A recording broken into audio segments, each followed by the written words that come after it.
আসসালামু আলাইকুম ভিউয়ার্স। আজকে আমি আপনাদের মাঝে যে ভিডিওটি ধারণ করছি সেটি হচ্ছে বরগুনা থেকে ঢাকা যাওয়ার সময় আমি নদীর প্রকৃতিগুলো তুলে ধরছি এবং লঞ্চে যাত্রীরা কি জীবনের ঝুঁকি নিয়ে তারপরে তারা লঞ্চে উঠছে ঘাট থেকে, তো সেটাই আমি আপনাদেরকে দেখাবো। দেখতে পাচ্ছেন নদীর কি অপরূপ সৌন্দর্য, আসলে খুবই মনোমুগ্ধকর। লঞ্চের পাশে বসে নদীর দৃশ্যগুলো দেখতে ভালোই লাগে। মানুষ নৌকা দিয়ে মাছ ধরছে, দেখতে আসলেই অনেক সুন্দর লাগে এবং নদীতে ভরপুর পানি, অনেক দূর দূরান্তের সীমানা, অনেক বিশাল বিশাল নদী। এই যে দেখতে পাচ্ছেন চলে আসছে আমরা এক ঘাটে। এখান থেকে লঞ্চ ঘাট দিয়ে যাত্রীগুলো তুলে নিয়ে যাবে। তো এদিকে দেখতে পাচ্ছেন যাত্রীরা ট্রলারে আসা যাওয়া করছে, এপার থেকে ওপার পার হচ্ছে। তো আমাদের লঞ্চটি এখন এখানে ঘাট দিবে। তো ঈদ শেষে বাড়িতে ফেরার সময় ভিডিওটি ধারণ করা হয়েছে। আসলে এত যাত্রী ছিল যে আমাদের লঞ্চটি বিভিন্ন যে ঘাট আছে সেই ঘাট থেকে যাত্রীগুলো নিয়ে যেতে পারেনি ঢাকাতে, কারণ যাত্রীর চাপ অনেকটাই বেশি ছিল। আর বরগুনা থেকে ঢাকাতে একটি মাত্র লঞ্চ ছিল ওই দিন দুর্ভাগ্যবশত, যার জন্য যাত্রীর চাপ খুবই বেশি ছিল। তো দেখতে পাচ্ছেন আমাদের লঞ্চটি ইতিমধ্যে ঘাট দিয়ে দিয়েছে। মানুষ কত পারাপারি তাড়াহুড়ো করে তারপর লঞ্চে উঠতেছে, না জানি একটা নদীর ভিতরে পড়ে যায়। আমি তো সেই চিন্তাই করতেছিলাম। তো দেখুন কিভাবে তারা লঞ্চে চড়ছে। আসলে এভাবে লঞ্চে চড়া অনেকটি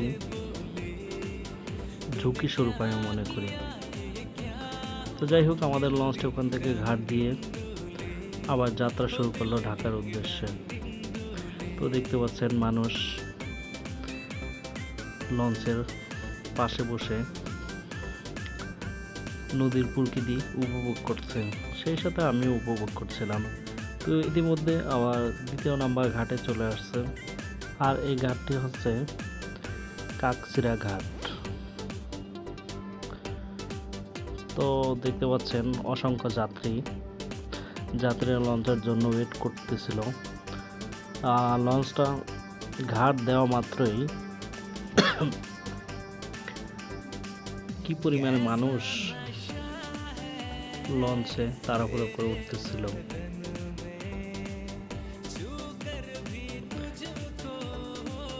এত পরিমাণে যাত্রীর চাপ ছিল যা দেখার মতো।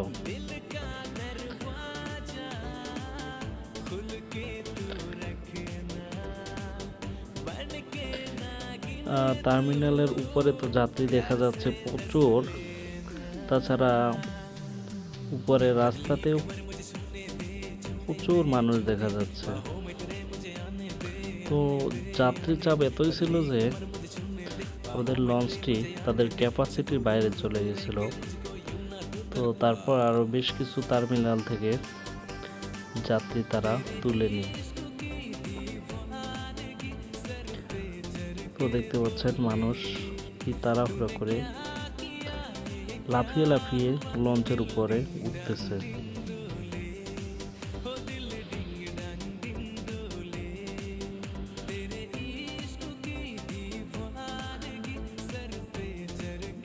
এত পরিমাণে মানুষ যা দেখে আমি অবাক।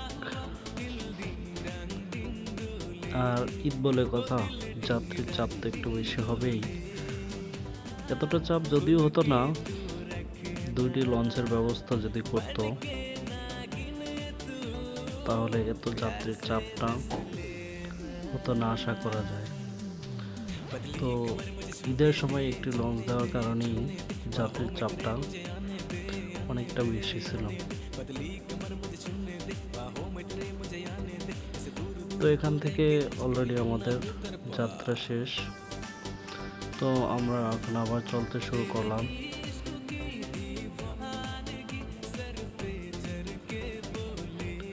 তো নদী দেখতে দেখতে আবার চলে যাচ্ছি ঢাকার উদ্দেশ্যে। নদীর দৃশ্য দেখতে খুবই সুন্দর।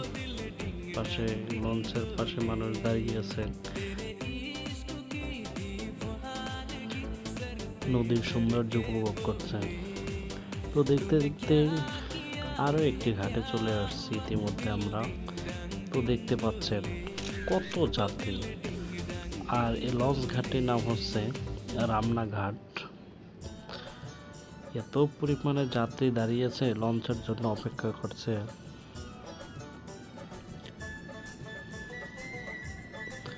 তো আমাদের লঞ্চটি এখন ওখানে ঘাট দিবে।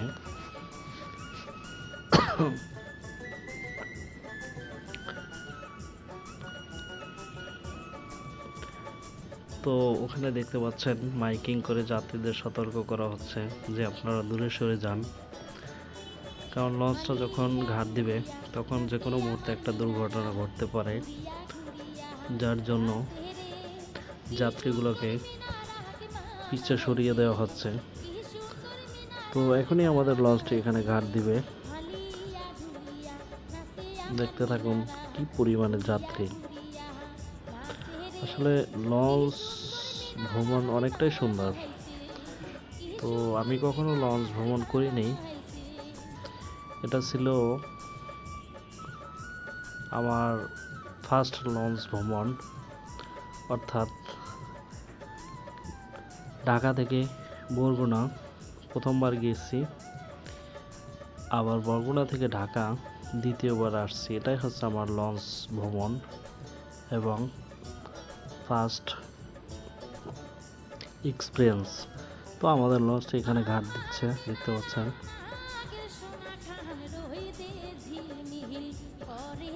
তো ঘাট দেওয়া মাত্রই যাত্রী তাড়াহুড়ো করে লঞ্চের উপর উঠে গেল। তো যাই হোক, এখন সকালবেলা আমি লঞ্চ তৃতীয় তলায় ছিলাম, ওখান থেকে আমি চলে আসলাম একদম ছাদে। তো দেখতে পাচ্ছেন যাত্রীরা ছাদে কি সুন্দরভাবে বসে আছে। এর আগে আমাদের বরগুনা থেকে আসার সময় যখন লঞ্চটি চাঁদপুরে ঘাট দেয় তখন অনেকটা যাত্রী চাঁদপুর নেমে যায়, তার জন্য লঞ্চটি জায়গা পর্যাপ্ত ফাঁকা পড়ে আছে। তো আমি সকাল সকাল নদীর দৃশ্য দেখার জন্য উঠে পড়লাম।